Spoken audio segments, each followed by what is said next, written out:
নমস্কাৰ, মই ডেভিড আৰু আজি আমি আহিছিলোঁ মৰিগাঁৱলৈ DC অফিচলৈ। আৰু বিশেষকৈ বিষয়টো আপোনালোকে অৱগত যে আজি জাগিৰোড সমষ্টি, মৰিগাঁও জিলা জাগিৰোড সমষ্টিত আমাৰ প্ৰাক্তন মন্ত্ৰী পীযুষ হাজৰিকা ডাঙৰীয়াৰ ওপৰত বৰ্তমান তিৱা ৰাইজে ক্ষোভিত হৈ আছে। ইয়াৰ মূলতে হৈছে যে বৰ্তমান যিহেতু নেকি জাগিৰোড সমষ্টিৰ কেইবাখন গাঁও হিন্দীখৰ নলধৰা, বিহিতা, পলাকবাৰী আৰু ৰৌমাৰী এই গাঁওকেইখনত ছেটেলাইট টাউনশ্বিপৰ নামত তেখেতে তিৱা, বড়ো, নেপালী বা খিলঞ্জীয়া জনগোষ্ঠীসমূহক উচ্ছেদ চলাবলৈ বিচাৰিছে। সৰু তিৱা ছাত্ৰ সন্থাই ইয়াৰ ঘোৰ বিৰোধিতা কৰিছিলে। বৰ্তমান যিমান আমাৰ দল সংগঠন আছে সেই লাগিলে তিৱা ছাত্ৰ সন্থা, যুৱ ছাত্ৰ পৰিষদ, তিৱা সাহিত্য সভাকে আদি কৰি আমাৰ ট্ৰাইবেল ইউথ লীগ আৰু আমাৰ গোৰ্খা ছাত্ৰ সন্থা আমি সকলোৱে আজি জিলা DC অফিচত আজি আমি উপস্থিত হৈছিলোঁ। আৰু আমি ভাবিছিলোঁ আজি যিহেতু নেকি আমাৰ জাগিৰোড সমষ্টিৰ বিধায়ক প্ৰাক্তন মন্ত্ৰী তেখেতে আহ্বান কৰিছিল সভাখন DCৰ উপস্থিতিত আৰু প্ৰাক্তন মন্ত্ৰীগৰাকীৰ উপস্থিতিত কিবা এটা আমি পজিটিভ এটা মেছেজ পাওঁ বুলি আমি ভাবিছিলোঁ।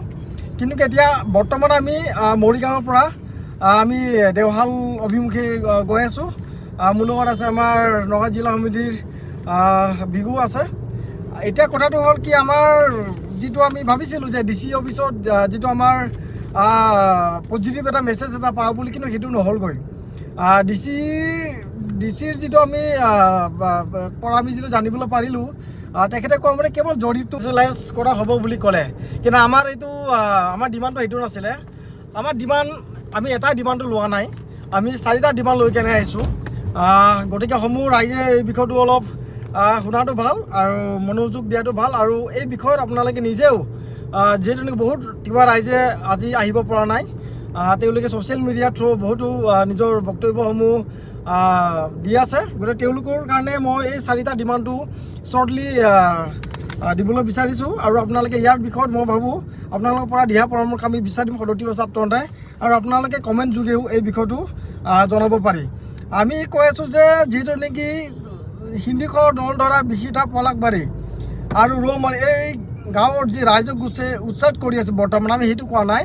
আমি কৈ আছোঁ যে বৰ্তমান তিৱা সাহিত্য পৰিষদৰ যি 17টা জনজাতি খণ্ড আৱেষ্টনী ভূমি আছে, ট্ৰাইবেল বেলেঞ্চ ব্লক আছে, তিৱা সাহিত্য পৰিষদৰ ভিতৰত যি 17টা ট্ৰাইবেল বেলেঞ্চ ব্লক আছে, সেই টোটেলি 17টাত আমাৰ PGR, BJRN, PRF আৰু NC নন গেজেটেড ভূমিত ইয়াত জাতিদংগী চৰ স্থাপন যি গ্ৰহণযোগ্য, এইটো আমি কেতিয়াও একচেপ্ট কৰা নাই। এইটো টোটেলি ইয়াত PGR, BJR যি আছে আমাৰ 17 ট্ৰাইবেল বেলেঞ্চ ব্লকৰ বাহিৰত হ'ব লাগিব।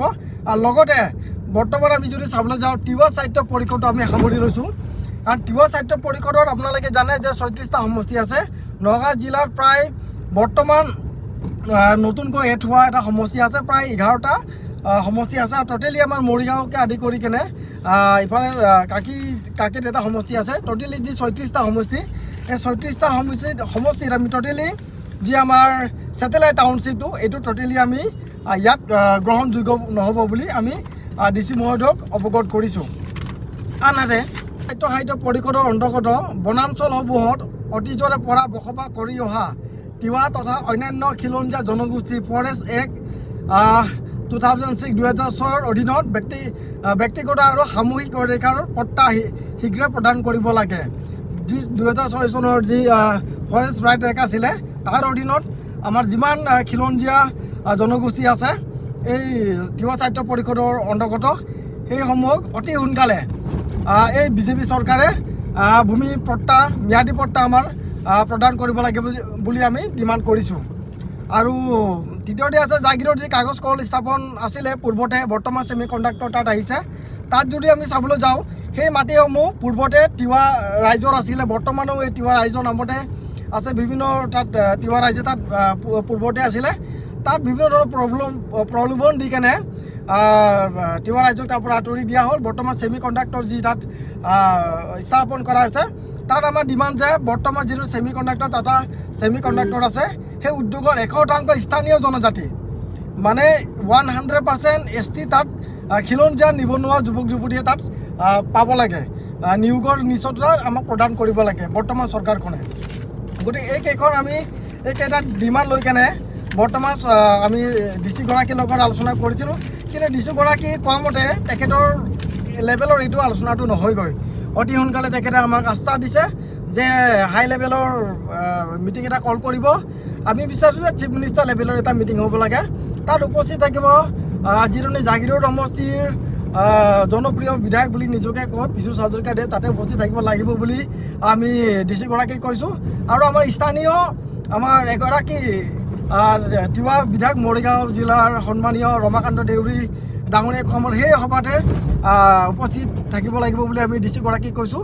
আৰু বিভিন্ন দল সংগঠন আমাৰ এই যিটো হাই লেভেল কমিটি মানে মিটিং এটা কল কৰিব কৈছোঁ চিফ মিনিষ্টাৰ লেভেলত, তাত সকলোকে আমি উপস্থিত থাকিবৰ কাৰণে আমি আহ্বান জনাইছোঁ। আৰু লগতে অতি সোনকালে যাতে আমাৰ DC বাইদেউগৰাকী মৰিগাঁও জিলাৰ DC বাইদেউগৰাকী যাতে এই মিটিংটো কল কৰে। অন্যথা যদি আমাৰ এই মিটিঙত হাই লেভেল যি চিফ মিনিষ্টাৰ লেভেলৰ আমাৰ মিটিংটো বিচাৰি আছোঁ, যদি কেনেবাকৈ যদি এইটো আমি ডেইলি পাওঁ, মানে দেৰি হোৱাটো আমি যদি পাওঁ, তেন্তে আমি কৈছোঁ তেখেতক যে আমি চিফ মিনিষ্টাৰক দৃষ্টিগোচৰ কৰিবৰ কাৰণে আমি যিকোনো আমি আন্দোলনৰ কাৰ্যসূচী আমি কিন্তু হাতত ধৰিবলৈ কিনে বাধ্য পৰিম। গতিকে আমি আশা কৰিছোঁ যে অতি সোনকালে চিফ মিনিষ্টাৰ লেভেলত এটা হাই লেভেল এটা মিটিং এটা হয় আৰু এই বিষয়ত আমি পজিটিভ এটা মেছেজ পাম বুলি আমি আশা কৰিছোঁ। গতিকে এই বিষয়সমূহ মই সমূহ ৰাইজক আগবঢ়াইছোঁ আৰু মই আশা কৰিছোঁ সমূহ ৰাইজে এই বিষয়ত নিজৰ বক্তব্যসমূহ আগবঢ়াব। Thank U.